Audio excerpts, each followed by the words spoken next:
Hello, everyone. I'm Jeremy Roschelle, and let's get serious. Now, how many of you went already to the AI show down the block a little bit? Fantastic. Well, this is that other thing, and it's not the venture capital show. No, it's the pedagogy show. Wow. I am so excited to be in a room of people who care about how students learn and how we can best teach. And we have like the most fantastic panel here today to talk about that with you. So first, a little bit about me, and then they're going to each introduce themselves. As I said, I'm Jeremy Roschelle. I'm a researcher. I work at Digital Promise, and I'm going to let you in on a little bit of my background. I went to MIT as an undergraduate and studied computer science and thought of going into AI. But I didn't, because I realized that I found people and humanity a lot more interesting than I found computers. And I wanted to really study people and how we can help them learn. And so I have that commitment today, although AI has come back around and is certainly a fuller part of my life.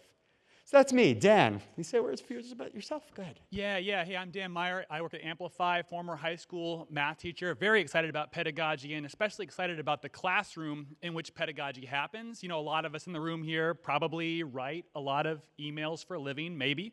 And teaching is just like that. If you were writing your emails with a marching band in your ear while inside a washer dryer tumbling around. So that's the bar at which I want to hold all of our solutions here today. Hi, everyone. I'm Sallie Holloway. I'm the Director of AI and Computer Science in Gwinett County Public Schools. We're just outside of Atlanta, Georgia.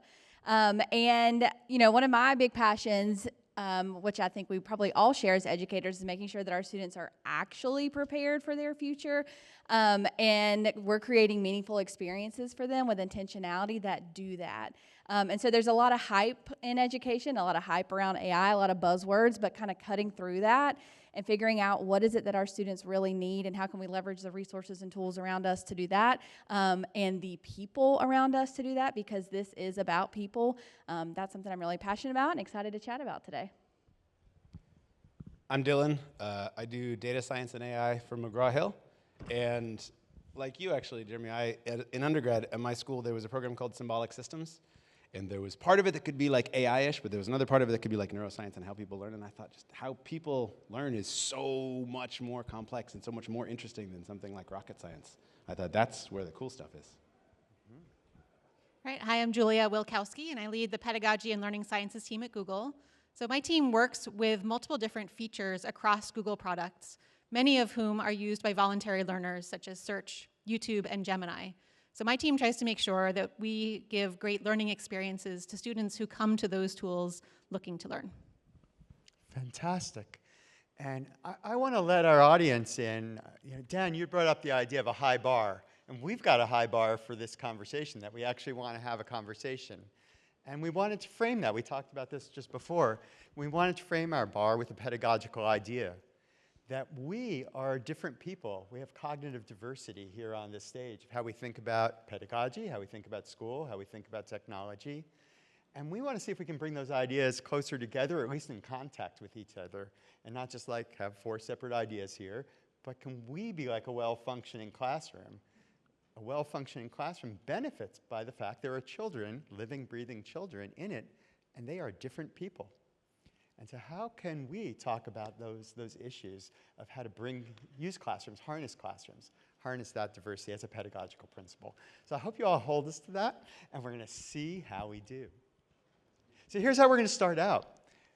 The idea of the session is getting serious about pedagogy, and we thought we ought to have an example. And I'm going to turn to Dylan, and maybe you could share a higher ed example for us of what it looks like for you to get serious. Absolutely. And I take no credit for this, because this was all stuff that happened at McGraw Hill, but I was not involved in any of this. There was a group in higher education at McGraw Hill that was trying to figure out what might be a useful AI feature set for their college instructors. And they spitballed a bunch of ideas, and they whiteboarded some things, and there might have been Post-it notes, and then they took those ideas and they spoke with actual instructors to find out what would be helpful, what would be useful, what would be interesting, what got them excited.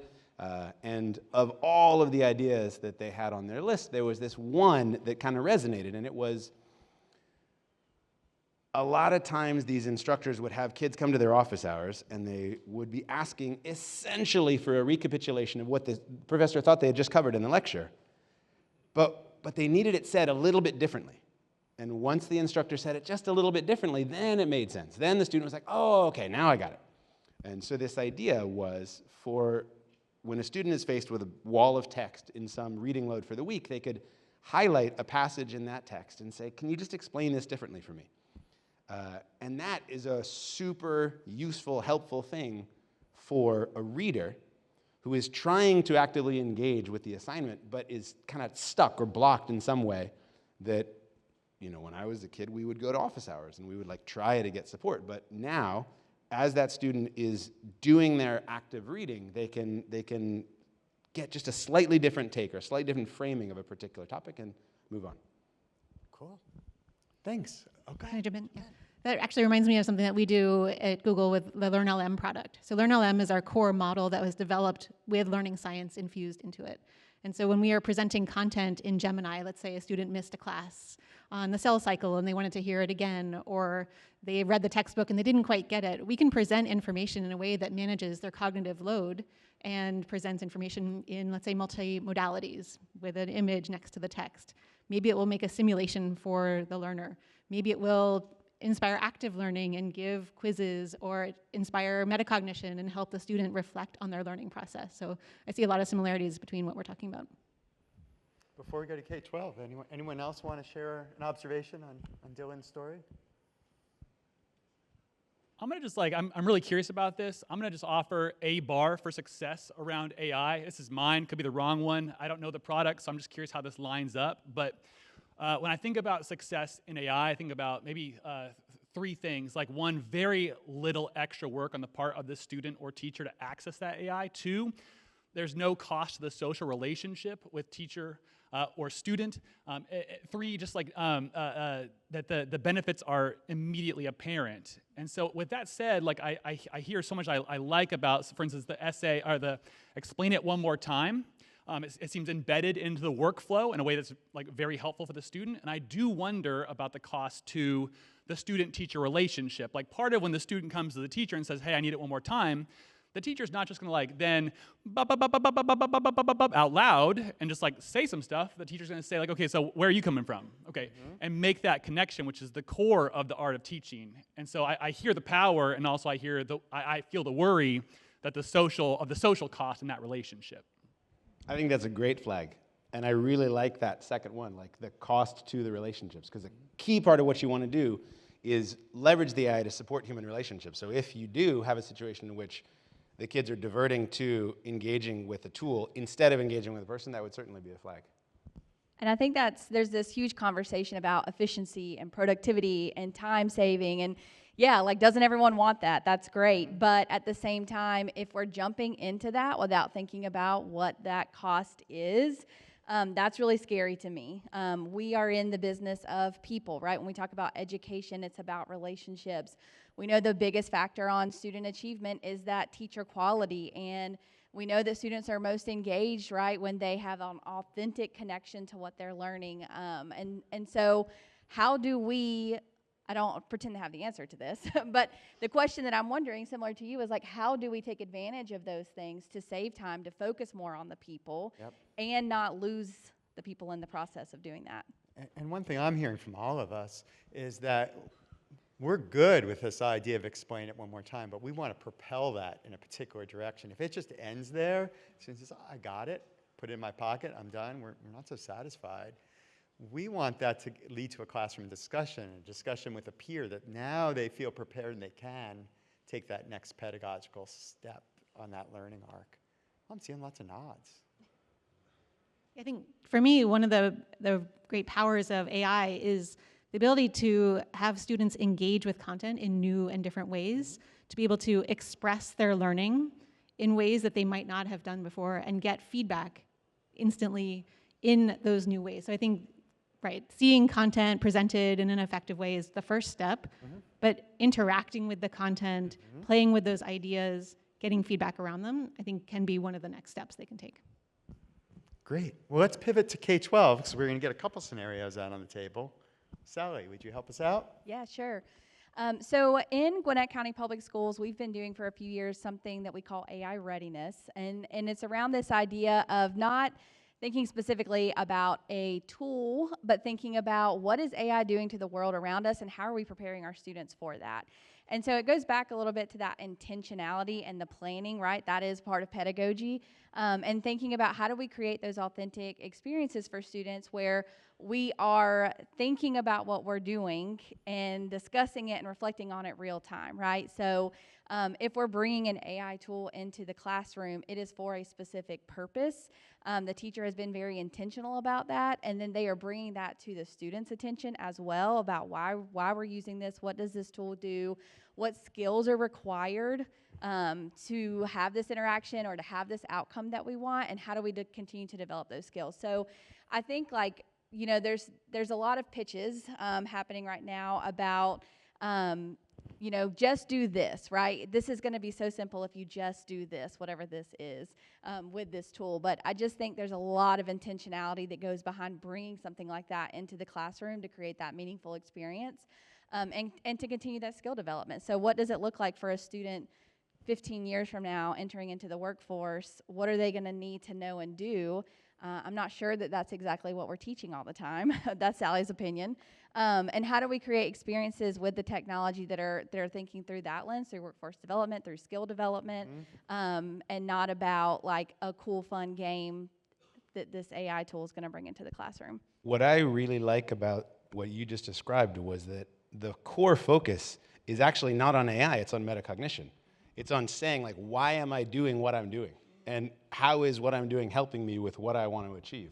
And that's a super transferable skill. Yeah. That's absolutely what you want people to be doing 10 to 15 years from now, even if there's a totally different array of tools that they're going to be using. I was hearing just a lot of intentionality, too. I mean, there is a lot out there. This AI thing is cool, and we've got to check it out, and let's see what it does. Let's take it for a spin. But you're really bringing us back to the teacher has some place that she's trying to go with this classroom and making sure those uses are in support of that bigger goal. And the goal's not going to be completely met by the technology, right? It's an assist along that way. Yeah, we think about teachers as designers of learning spaces.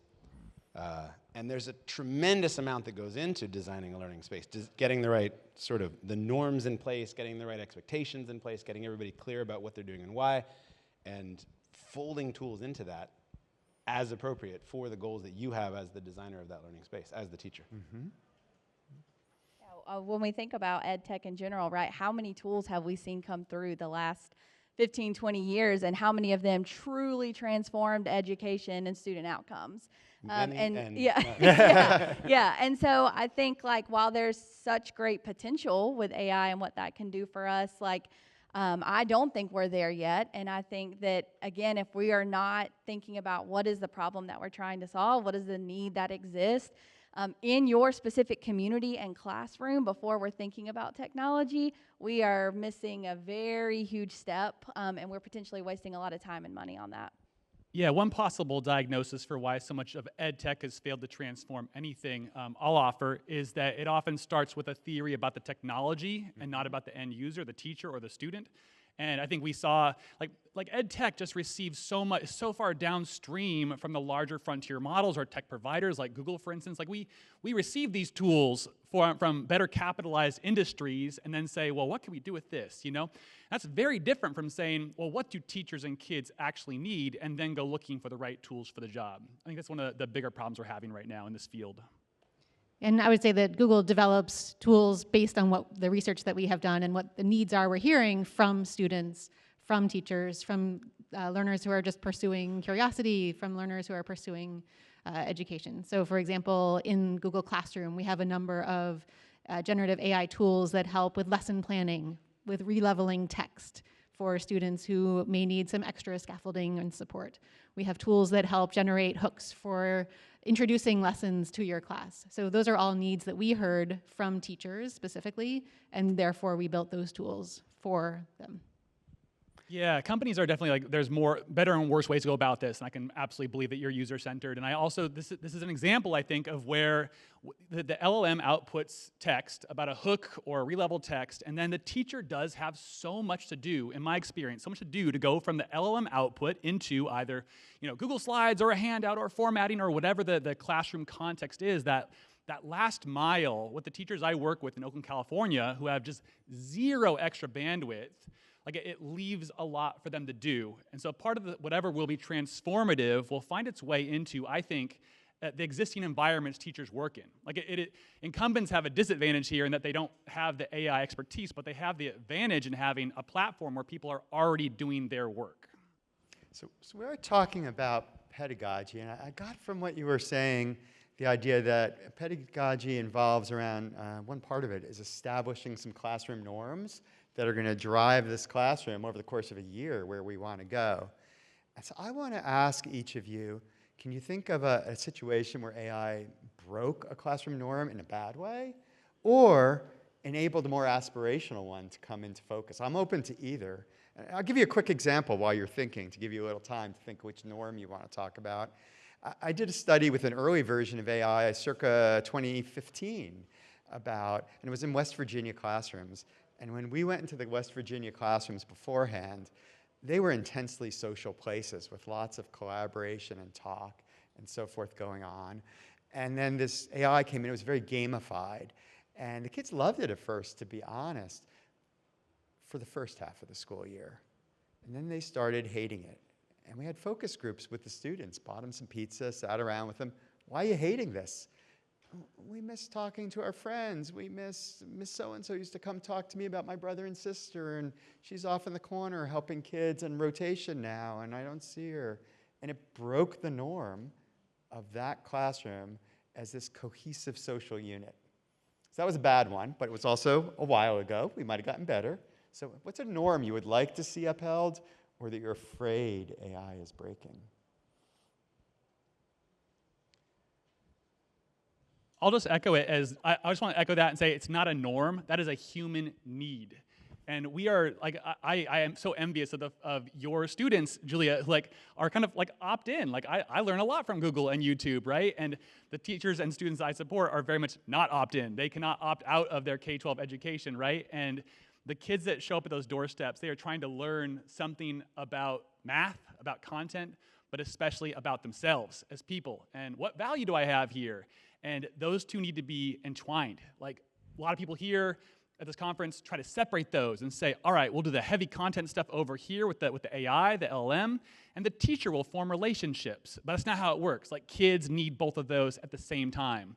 When they offer an idea about fractions, they're asking, who am I? Do you see me? Do my friends think I'm valuable? So I just want to rephrase that even more broadly, as this is a human imperative you're describing here, Jeremy. Mm-hmm.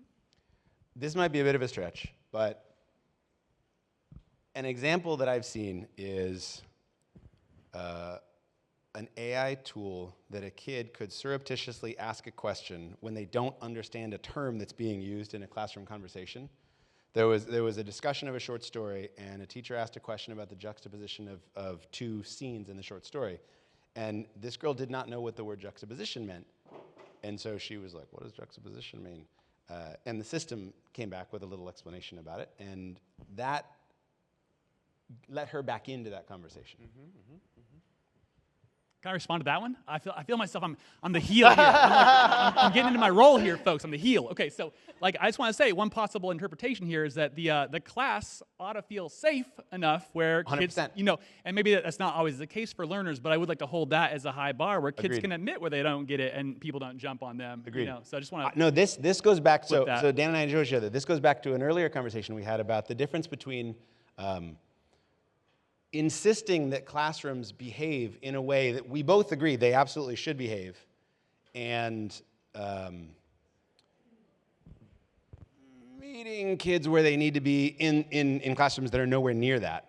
And there's a real risk on both sides. On the one side, if you hold everybody to this high bar and there are kids who get 0, then they're locked out. But on the other side, if you let kids settle for something that's like a little more impoverished than just raising your hand and be like, I'm sorry, what is juxtaposition? And then the teacher gets a really cool, vibrant discussion about that word, and maybe 6 other kids who didn't even realize that they didn't even tracking well enough to know that they could ask. So there's like, yes, absolutely, but at what point is something that's a little bit better worth doing, and at what point is it dangerously settling, you know? And it's like selling ourselves short. Yeah. That's an open question, and I don't know what the answer is.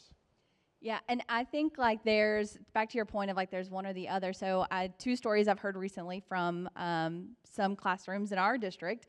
A teacher found a great auto-grade tool for something that students were using, had the students go to that tool, enter in their work. The teacher was sitting at their desk with a couple of students kind of working with them, and then asked each kid to get their feedback from the AI tool, bring it up to the teacher, enter their grade, whatever. So great, saved a lot of time for that teacher. But there was no conversation between those other students outside of the couple that were sitting with them, right, about their skills on that task, the feedback, the things that they might need to work on. And you should know your students, right? You should know, like, hey, I know this is something you've really been working on, and even though you didn't quite get there, there was still growth, right? And the AI probably couldn't acknowledge that in that moment.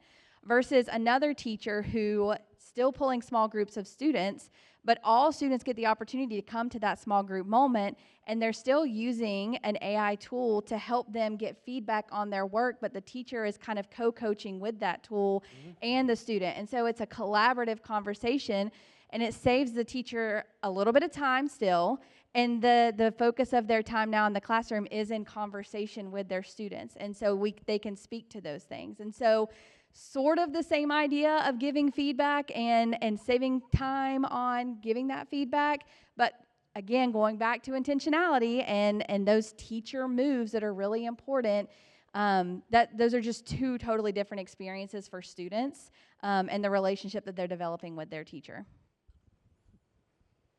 And going back to your question, Jeremy, about some of the norms or things that we think that AI can enhance or opportunities for AI.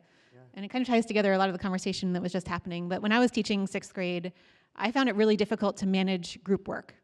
So I think we all know that students learn really well when they're discussing and working towards a common goal, but it's impossible for any one teacher to have ears on all the groups that are happening simultaneously.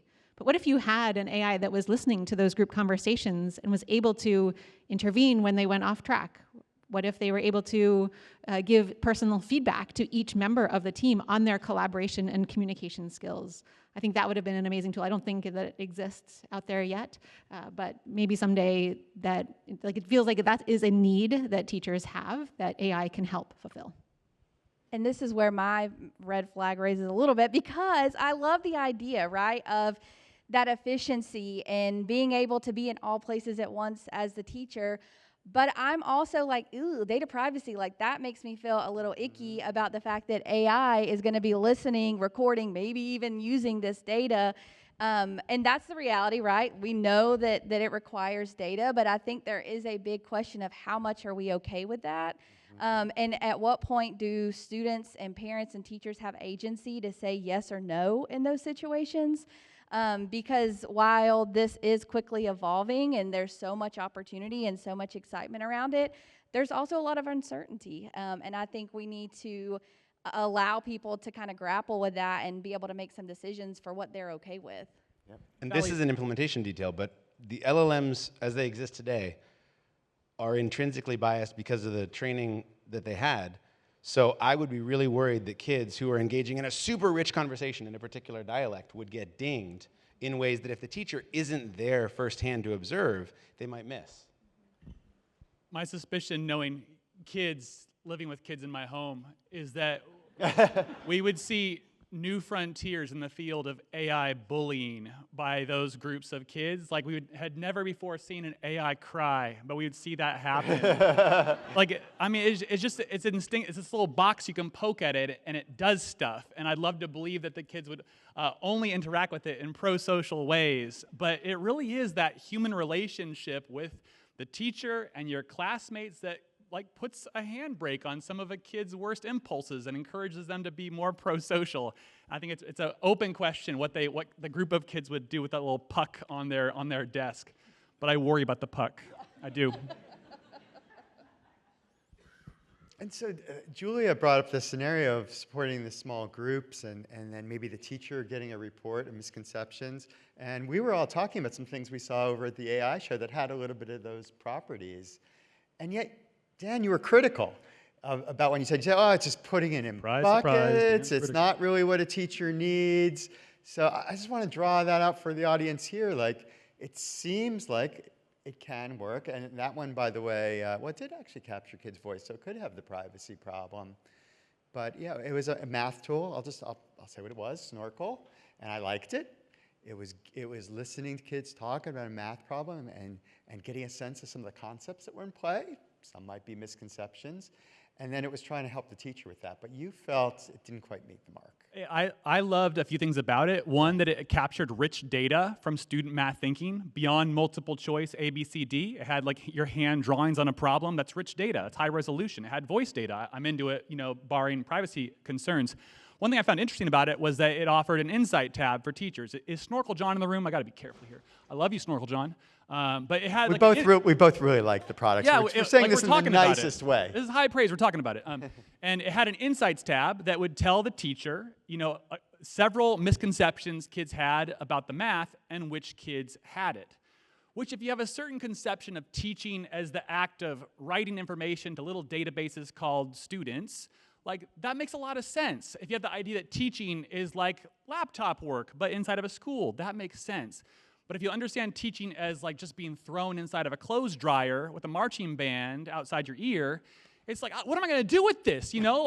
I watched a teacher last week who was starting a class while texting about a kid who had ran off. And later, she was facilitating the debrief on the lesson at the door while talking outside the door to the principal about the kid who had run off. Like, you cannot believe what it's like if you've never done it. And so the idea that I would process, there's 5 students, there's 1 student in 5 categories. What do I do with that, It's a theoretical idea that I see so often in this space that does not respect the reality of teaching in classrooms. I want that turned into the next step. Like, give me action, not insights. Teachers do not need more of your insights, Give me the next action to do. Yeah. What I hear is consistent across those is that the scarce resource we're trying to support is the teacher's attention. Mm-hmm. And what you're describing is like, I can't possibly be in all those conversations, but man, I wish I could, because there's probably something rich going on here, and here. And here it's the same thing. It's like, my attention is already fractured. You can't ask for so much more of it. So maybe it's not time we want to save or efficiency for the teacher, it's attention. Does the world look different if we focus on the teacher's attention? Well, and all of this is making me think about teacher training and support and what this is going to require for them to be able to do all of those things that you're talking about and still be an effective teacher. Mm-hmm. We are seeing, at least in Gwinett, we have 183,000 students. We're a large district, tons of teachers. And we are seeing a huge increase in career changers coming in as teachers. Great, they bring a lot of expertise.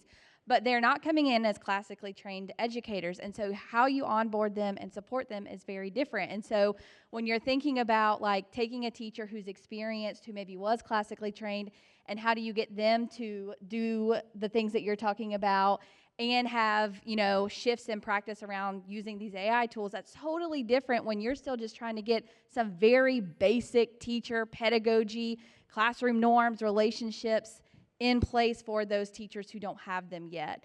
And so I think as I'm observing the teachers that we support, often those are the teachers who are the most enticed into making some of those, I'm going to call them mistakes, about using AI in really inauthentic or lacking human interaction ways, is because they don't know the value of that yet, right? They don't know what those teacher moves are. And so for me, that's a fear of mine, is how do we hold all of these things as valuable and make sure that our teachers and students, no matter where they're coming into this at, are getting the information they need to do that, because that's a real thing, right? Like, when a teacher closes their door, whatever's happening in their classroom is them, right? Them and their students. And so how are we equipping them to be able to manage that and make sure that, again, we know that teacher quality is the biggest impact on our student outcomes. So it's a much bigger conversation than just AI, for sure. Yeah. So how do we work, being serious about pedagogy, means there isn't just one that's perfect for every teacher where they are in their career development, that there's maybe a pedagogical ladder that they're going to work with, or pedagogical growth. And so getting serious means supporting a bunch of pedagogies with your AI. Yeah. And even to draw that out further, I think it means supporting teachers as being on a learning journey themselves. Exactly.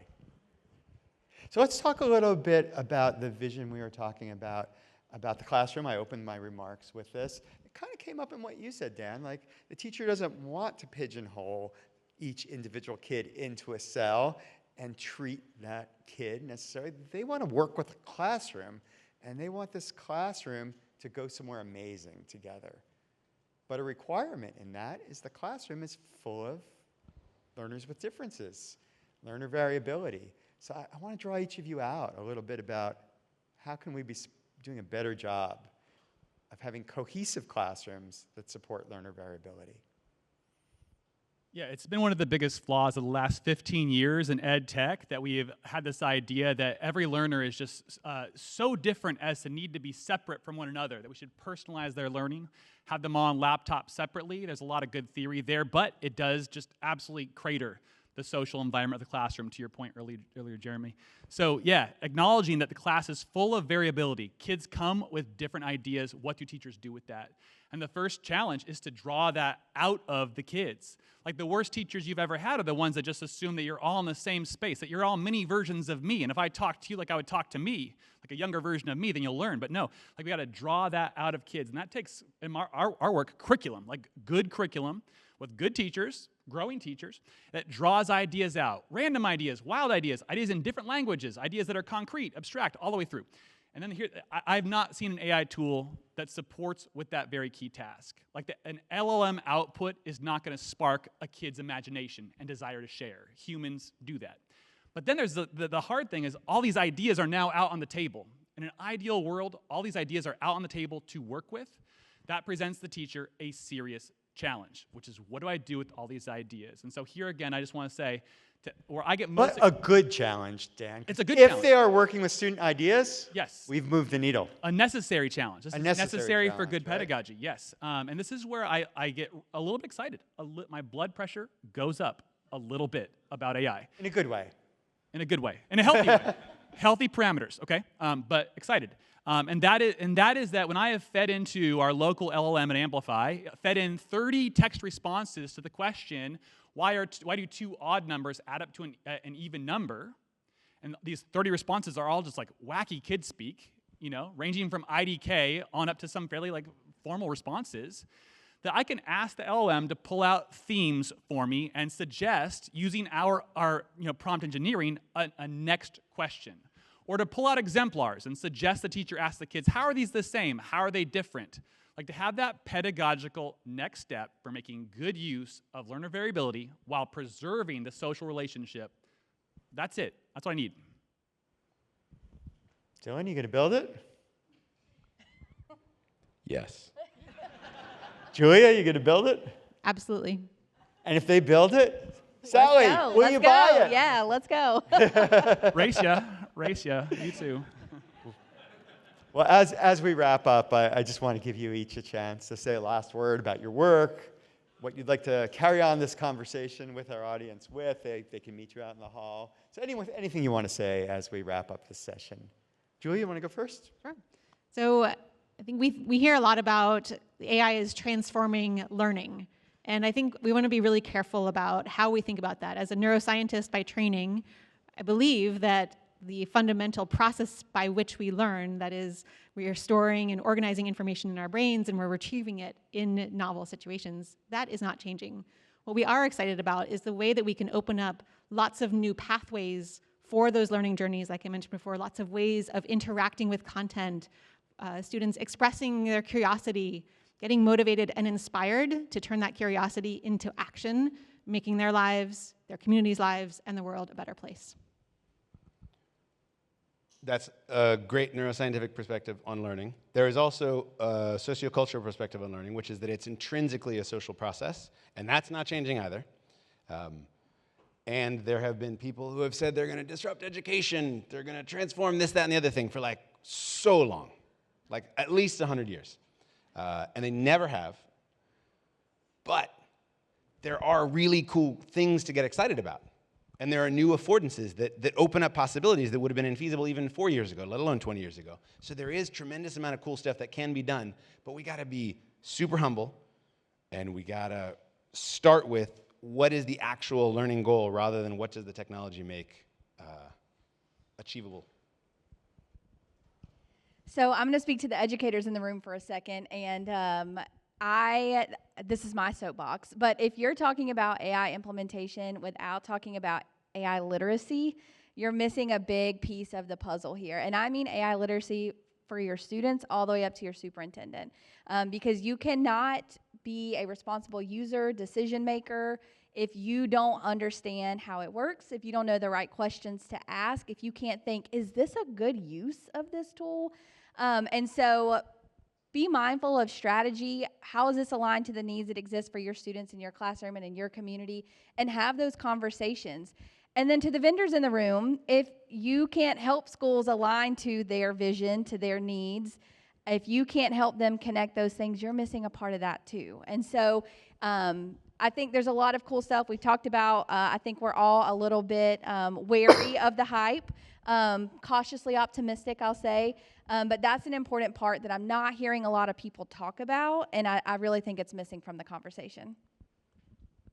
I'll offer to the vendors, myself included, get serious, I think, means for me, I'll know you're serious if I know when you were last in the classroom as an observer, as just a tutor of some kids in the classroom who needed extra support, as the teacher of record, like offering to teach a lesson. I know that I have been a teacher. I'm a high-capacity teacher. I still don't sleep the night before I have volunteered to go in and teach a lesson. Like, I'm thinking about all the ways our product might break down. I'm worried in a new way, and that's how I'll know you're serious. Like, teaching is not blue-collar work. It is not white-collar work. It is not social work. It is all three kinds of work, and you got to know that. You got to know that. I love that, Dan. Thank you all. And I want to say, I'm Jeremy Roschelle. If by the strange chance you have enjoyed listening to my voice, I do a podcast these days with my colleague, Betsy Corcoran. Plug it. And you could hear me more. Dan's been a guest. We'll have to get the rest of you on. Anyway, let's close with a round of applause for Dan, Sallie, Dylan, and Julia. Thank you so much.